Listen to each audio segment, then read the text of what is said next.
Going to the grocery store now feels like a high-stakes negotiation. That $100 bill in your wallet, it barely covers the basics. Inflation, what economists call the great wallet squeeze, is making your money buy less everywhere. It's not just you. This is a global phenomenon. In the US, groceries are up. In India, staples like lentils and gas are pricier. Across Africa, rising food and fuel costs are pushing families to the brink. The price of everything, from coffee to electricity, is climbing. Why? It's a perfect storm. Wars, tangled supply chains, energy politics, and decisions by powerful financial institutions. These aren't just headlines. They're the invisible hands reaching into your pocket. Let's break down how this global squeeze really works. Going to the grocery store now feels like a high-stakes negotiation. That $100 bill in your wallet, it barely covers the basics. Inflation, what economists call the great wallet squeeze, is making your money buy less everywhere. It's not just you. This is a global phenomenon. In the US, groceries are up. In India, staples like lentils and gas are pricier. Across Africa, rising food and fuel costs are pushing families to the brink. The price of everything, from coffee to electricity, is climbing. Why? It's a perfect storm. Wars, tangled supply chains, energy politics, and decisions by powerful financial institutions. These aren't just headlines. They're the invisible hands reaching into your pocket. Let's break down how this global squeeze really works. Wars may seem distant, unfolding on screens and in places you may never visit, but the reality is, their impact can reach right into your home, affecting your daily life in ways you might not expect. Even if the fighting is thousands of miles away, the consequences are immediate and personal. You might notice it first when you're budgeting for groceries, or when you see your usual shopping bill creeping higher each week. Take the war in Ukraine, for example. This conflict didn't just disrupt life in one country, it sent shockwaves through the global supply of essentials like wheat, corn, and sunflower oil. Suddenly, food prices everywhere began to climb. And it wasn't just bread or cooking oil. Meat, dairy, and even snacks became more expensive as the cost of animal feed and ingredients soared. War doesn't just disrupt crops, it shuts down vital ports, destroys roads and bridges, and makes it dangerous for goods to move across borders. When supply chains break, shortages and delays ripple across the world. And it's not just food. When Russia, a major exporter of oil and fertilizer, faced sanctions, the price of these essentials skyrocketed. Farmers everywhere suddenly had to pay more to grow their crops, and those higher costs eventually landed on your plate. These increased costs don't just stay on the farm, they trickle down through every step of the supply chain until you feel them at the checkout counter, wondering why your usual groceries now cost so much more. Manufacturing is hit too. Higher energy prices mean it costs more to make everything, from cars and computers to the phone in your pocket. Factories pay more for power, and those expenses get passed along to you. Every link in the chain, factories, shipping, retail, adds a little more to the final price you pay. By the time a product reaches your hands, it's been affected by costs at every stage. Our global trade web is efficient in times of peace, moving goods quickly and cheaply. But it's also fragile. One conflict can send shockwaves through the entire system, causing delays, shortages, and price hikes everywhere. That's why a single war, even far away, can leave your local supermarket with empty shelves and higher prices, making everyday life more stressful for families everywhere. So next time you see a distant war on the news, remember, it's not just a headline, it's already affecting your wallet, your choices, and your community. In today's world, we're more connected and more vulnerable than ever before. What happens in one corner of the globe can change lives everywhere, including yours. Oil is the engine of the global economy, fueling everything from cars to factories. It powers the world's transportation, keeps industries running, and even heats millions of homes. From the moment you wake up and turn on the lights, to the food you eat and the clothes you wear, oil is woven into the fabric of daily life in ways most of us rarely notice. In 2025, conflict in the Middle East, especially around the Strait of Hormuz, has sent oil prices soaring. This narrow waterway is a lifeline for global oil shipments, and any instability here sends shockwaves through the world's energy markets. Just the threat of disruption in this vital choke point makes markets panic. Investors scramble, governments hold emergency meetings, and ordinary people brace for higher costs. After attacks on Iranian oil facilities, global oil prices spiked, and you feel it every time you fill up your tank. The numbers at the pump climb higher, and suddenly, your weekly budget doesn't stretch as far as it used to. Higher oil prices mean higher costs for farmers, factories, and shipping, raising prices on nearly everything. Even your electricity bill can creep up, as power plants pay more for fuel. The ripple effect is everywhere. Groceries, clothing, and even the cost of online shopping deliveries. And airline tickets get more expensive. Vacations, business trips, and even shipping goods by air all become pricier, putting extra strain on families and companies alike. Earlier predictions of falling oil prices were wiped out by sudden geopolitical shocks. Experts who once forecasted stability now scramble to update their models as uncertainty becomes the new normal. A single drone strike can undo months of economic forecasts. In a world so interconnected, one incident can trigger a chain reaction, affecting millions of lives in an instant. Oil's volatility acts like a hidden tax, raising the cost of living across the board.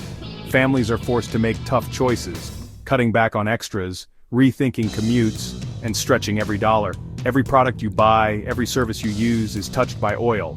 From the food on your table to the phone in your hand, oil's influence is everywhere, shaping the price and availability of the things you rely on. When oil prices jump, so does your cost of living. It's not just about filling your tank, it's about the rising price of everything, from groceries to gadgets. The oil crunch isn't just about gas, it's about everything in your daily life. It's about the choices you make, the opportunities you have, and the challenges you face as prices climb. And right now, that crunch is hitting hard. As the world grapples with uncertainty, the impact is felt in every home, every business, and every community, reminding us just how much we depend on oil and how vulnerable we are when its flow is threatened. Central banks, like the U.S. Federal Reserve, control the money supply. In crises, they print money to keep economies afloat. But printing too much, without more goods to buy, leads to inflation. Too much money chasing too few things. This quantitative easing made borrowing cheap and fueled booms in stocks and real estate. But it also set the stage for today's inflation spike. As new money flooded in, demand outpaced supply, especially with supply chains already strained. Prices soared, and now central banks face the fallout. Their rescue plan became a new problem. The money that saved the economy is now making life more expensive. The challenge? Taming the inflation beast they helped unleash. The cure came with some painful side effects. To fight inflation, central banks raise interest rates, making borrowing more expensive. The goal: slow spending so prices stabilize. But higher rates mean bigger mortgage payments, pricier loans, and more expensive credit card debt. Small businesses struggle, layoffs rise, and economic growth can stall. In 2025, energy price surges are forcing central banks to keep rates high, delaying relief for homeowners and businesses. The result? You pay more for everything, and borrowing to cope with higher costs gets harder. It's a double whammy: inflation squeezes you, and the cure squeezes you too. Rising prices hit differently around the world. In the US, inflation means cutting back on luxuries or dipping into savings. In India, it's about survival. When staples like cooking oil or onions spike, families struggle to eat. Fuel price hikes hit everyone, from city commuters to rural farmers. In many African nations, reliance on imported food and fuel means global price spikes are devastating. A weaker local currency makes imports even more expensive, leading to shortages and instability. The same global forces, war, energy, central banks, play out differently depending on where you live. For some, it's a lifestyle change. For others, it's a crisis. We're all in the same storm, but not in the same boat. Where you live determines how hard you're hit. The supply chain used to be invisible. Now, it's a daily headache. Pandemic lockdowns triggered chaos. Factories shut down, ports clogged, and shipping costs soared. Shortages of everything from semiconductors to lumber drove prices up. Just as things started to recover, new shocks, like the war in Ukraine and Middle East tensions, hit global shipping again. The threat to key routes like the Strait of Hormuz raises costs for all goods. Companies now pay more for insurance, reroute ships, and build pricier, more resilient supply chains. The just-in-time model is gone.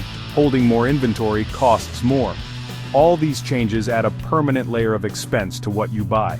The era of cheap, seamless delivery is over. Now we're paying for a messier, more expensive world. For decades, the US dollar has been the world's reserve currency, giving America huge economic power. The dollar's dominance has allowed the US to borrow cheaply, influence global trade, and set the tone for international finance. Most commodities like oil and gold are priced in dollars, and countries around the world hold vast reserves of US currency to stabilize their economies. But now, BRICS countries, Brazil, Russia, India, China, South Africa, and others, are pushing to reduce their reliance on the dollar. These nations represent a significant portion of the world's population and economic output, and their collective actions are starting to shift the balance of power in global finance. This de-dollarization is a response to US sanctions and a desire for more control. When the US imposes sanctions, it can freeze assets and block transactions worldwide thanks to the dollar's reach. BRICS countries want to insulate themselves from this vulnerability and assert more independence in their financial dealings. BRICS nations are trading in their own currencies and exploring new financial systems. They're developing payment networks that bypass the dollar, and some are even considering launching a shared digital currency to further reduce their dependence on Western financial infrastructure. This shift is already causing uncertainty. Investors are moving money into gold and even Bitcoin as safe havens. As trust in the dollar wavers, alternative assets become more attractive, and volatility in currency markets increases. A weaker dollar can make US imports pricier, adding to inflation. Everyday goods, from electronics to groceries, could cost more, squeezing household budgets and making it harder for families to make ends meet. For the world, a multipolar financial system could be more stable long-term, but the transition will be rocky. Countries will need to adapt to new rules, and businesses will have to navigate a more complex web of currencies and regulations. The Sell America trade is gaining traction as investors hedge against US instability. Some are diversifying their portfolios, moving assets into emerging markets or alternative currencies to protect themselves from potential shocks. This isn't doomsday, but it's a fundamental change in global finance. The world is entering a new era where no single currency dominates and financial power is more widely distributed. When the world rewires its financial plumbing, expect sparks to fly. There will be winners and losers, and the process could be messy before things settle into a new equilibrium. Your financial future is being shaped by these global shifts, whether you realize it or not. Staying informed and adaptable will be key as the world's financial landscape transforms before our eyes. We're in a global economic storm. No easy fixes, just tough realities. Understanding what's driving prices up, wars, energy shocks, supply chain chaos, central bank moves, helps you navigate the turbulence. Be a smart news consumer. Connect global events to your personal finances. In inflationary times, holding too much cash is risky. Consider investments that hold value, but do your homework. Build an emergency fund, pay down high-interest debt, and trim your budget. The era of stable, predictable prices is over. Volatility is the new normal. Stay informed, be financially prudent, and push for resilient local economies. You can't control the storm, but you can steer your own ship. So keep your eyes on the horizon and your hand on your wallet. Before we wrap up, don't forget to follow us on TikTok and subscribe and like us on YouTube. Join our community for more insights, updates, and tips on navigating these unpredictable times. Bye for now.